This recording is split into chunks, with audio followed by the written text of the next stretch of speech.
से है, जहां रूस के यूक्रेन पर हमले करने के बाद में 20,000 भारतीय व्यक्ति जो कि यूक्रेन में फंसे हुए हैं वो काफी चिंतित हैं और साथ ही भारत में रह रहे उनके अभिभावक भी काफी चिंतित और आंतरिक परेशान दिखाई दे रहे हैं। छत्तीसगढ़ में रहने वाले अभिभावक और परिजनों का हाल कुछ यूं सा है। यूक्रेन में मौजूद छत्तीसगढ़ राज्य के नागरिकों और छात्रों की सहायता के लिए मुख्यमंत्री भूपेश बघेल के निर्देश पर दिल्ली में हेल्प सेंटर गठित किया गया है। तो वहीं यूक्रेन के संकट को ध्यान में रखते हुए वहां प्रवासित छत्तीसगढ़ के लोगों की सहायता और समन्वय के लिए छत्तीसगढ़ भवन नई दिल्ली संपर्क अधिकारी डॉक्टर गणेश मिश्रा को नोडल अधिकारी नियुक्त किया गया है।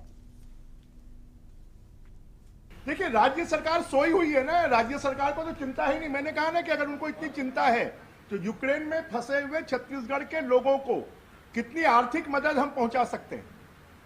ये आर्थिक मदद आप पहुंचाएं, क्यों नहीं पहुंचा रहे हैं? खाली हवाई गाल बजाने से काम थोड़ी चलेगा।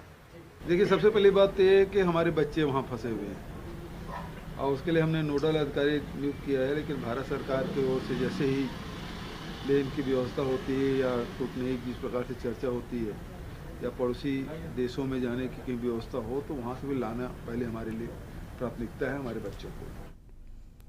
खबर दंतेवाड़ा से, जहां जिला चिकित्सालय में जिला पंचायत सदस्य सुलोचना कर्मा और कलेक्टर दीपक सोनी ने मां दंतेश्वरी रिलीफ सोसाइटी के एम्बुलेंस को हरी झंडी दिखाकर रवाना किया है। सुलोचना कर्मा ने कहा कि कोरोना काल में लोगों ने बेहतर सहयोग दिया और इस प्रयास से जिला कोरोना महामारी से सुरक्षित है। उन्होंने कहा कि ऐसा सभी जनप्रतिनिधि, जिला प्रशासन एवं आम नागरिकों के सहयोग से संभव हो सका है। अंदरूनी क्षेत्रों में अब पर्याप्त एम्बुलेंस होने से सही समय पर आवश्यक सुविधा मिलेगी।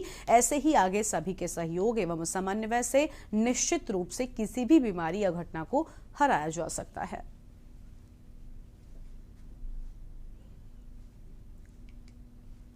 आज मां दंतेश्वरी रिलीफ सोसाइटी के द्वारा जिला अस्पताल को एक एम्बुलेंस भेंट दी गई है। जो हमारे हेल्थ की टीम है जिले की, उसको एक स्ट्रेंथ के रूप में प्रदान की गई है। और जिस तरह से दंतेवाड़ा सभी जिलेवासियों का हमेशा से सहयोग रहा है, कोविड महामारी के समय भी सभी जिलेवासियों ने आगे बढ़कर सहयोग किया है, जिसके तहत कोरोना की दूसरी लहर में और तीसरी लहर में भी हम लोग जंग जीत चुके हैं और सभी के सहयोग के कारण ये संभव हो पाया है। तो सभी के साथ में जो सामुदायिक सहभागिता से जो कार्य जिले में हो रहा है, मैं इसके लिए बहुत बहुत दंतेश्वरी रिलीफ सोसाइटी को भी धन्यवाद करता हूं और जिले के नागरिकवासियों को धन्यवाद करता हूं। इसी तरीके से हम लोग सब साथ में रहकर सामुदायिक सहभागिता को देखते हुए और सामुदायिक सहभागिता के साथ हर कठिनाई को और चुनौतियों को साथ में लड़ेंगे तो अवश्य रूप से जीत हासिल करेंगे।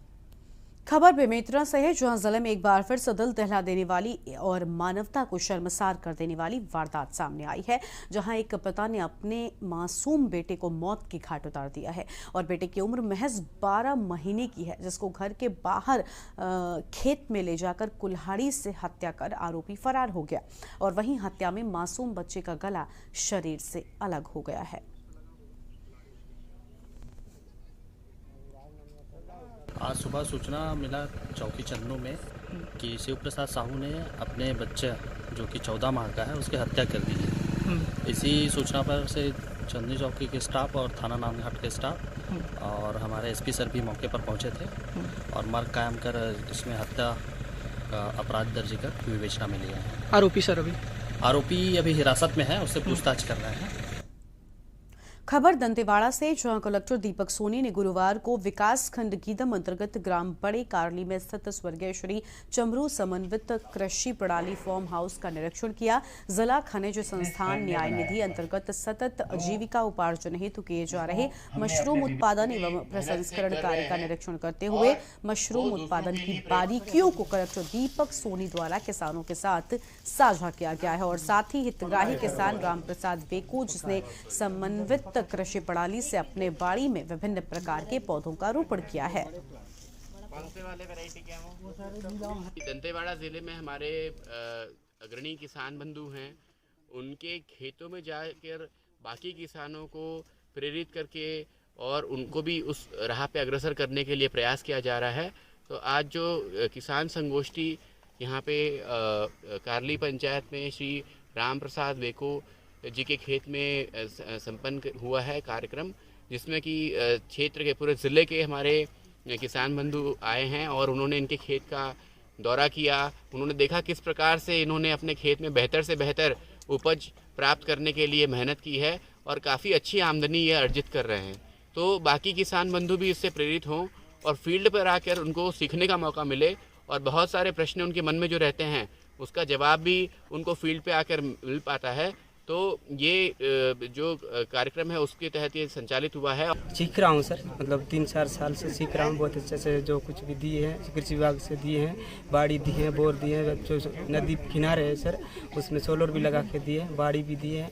पहले तो बहुत दिक्कत हो रही थी, अभी दिक्कत नहीं। अभी जो 4-5 फसल लगा हुआ है, बैंगन लगा हुआ है, भट्टा लगा हुआ है और टमाटर भी लगा हुआ है, केला के पौधा लगा हुआ है और जोंदरा भी लगा हुआ है सर, उसमें भुट्टा जो बोलते हैं। वही 2-2.5 हज़ार का खर्च निकलता हूँ सर। मैं खुद का कर रहा हूँ, जैविक कर रहा हूँ कि मैं जो बगल में पेड़ पौधे रहते हैं उस पेड़ का जो पत्ता जड़ते हैं सर उसको मैं इकट्ठा करके गोबर के साथ मिल के मतलब कंपोस्ट ही बनाकर हम उसी में सब खेती बाड़ी में करते हैं।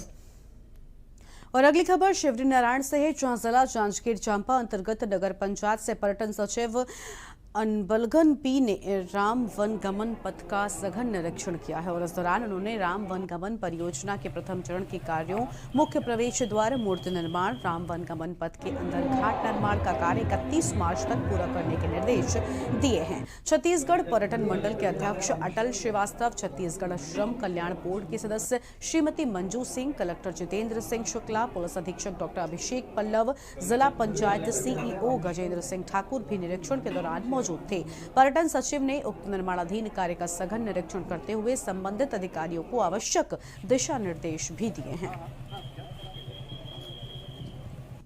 शिवरी नारायण छत्तीसगढ़ की सबसे ऐतिहासिक नगरी है, जहां पर भगवान राम अपने 14 साल के वनवास में माता सबरी के बेर खाए थे। तो इस एरिया को माननीय मुख्यमंत्री भूपेश बघेल जी ने शिवरी नारायण को पर्यटन के क्षेत्र में राम वन गमन परिपथ बदलाकर इसको बहुत अच्छे से विकसित करने का बीड़ा उठाया है। इसका प्रथम चरण का उद्घाटन चंद्रखुरी माता कौशल्या के मंदिर पर हुआ है और दूसरे चरण का उद्घाटन अप्रैल में शिवरी नारायण में होगा, जहां पर भगवान राम की 21 फीट की मूर्ति और उसके साथ पूरे मंदिर प्रांगण का जो महानदी का तट है उसका विकास, पर्यटकों के लिए अलग अलग कुटीर बना के सभी का विकास किया जाएगा और एक आने वाले समय में शिवरी नारायण भारत के पर्यटन मानचित्र में अपना स्थान बनाएगा। खबर कोरबा से है, जहां घरेलू विवाद को लेकर 2 मासूम बच्चों के सामने पति ने पत्नी की गला घोंटकर हत्या कर दी। हत्या करने के बाद बच्चों से कहा कि इस घटना का जिक्र किसी से भी मत करना। हत्या करने के बाद अपने साले के पास पहुंचा और पत्नी के बेहोश होने की जानकारी दी। मासूम बच्चों के सामने मां तड़पती रही और कुछ ही देर में उसकी मौत हो गई।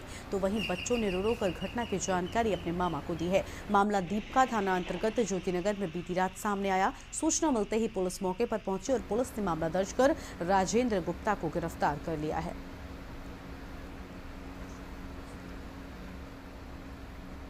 थाना दीपका में 23 तारीख की रात्रि करीब 10 बजे के आसपास आरोपी राजेंद्र गुप्ता, उम्र करीब 35 वर्ष और उनकी पत्नी मृतिका सुनीता गुप्ता करीब 30 वर्ष, मूलतः रहने वाले बिहार कैमूर जिले के हैं और यहाँ पे वो ज्योतिनगर दीपका में किराए पे निवास करते थे। इन दोनों के बीच पे कल रात को कुछ विवाद हुआ था और दूसरा उसकी पत्नी का एक बता रहे हैं कि मानसिक इलाज चल रही थी और इस बीच में आरोपी पति ने अपनी पत्नी के गले में पैर दबा के उसकी हत्या कर दी। इस पर से दीपका थाने में 25/22 अपराध क्रमांक और 302 IPC के तहत अपराध पंजीबद्ध किया गया है।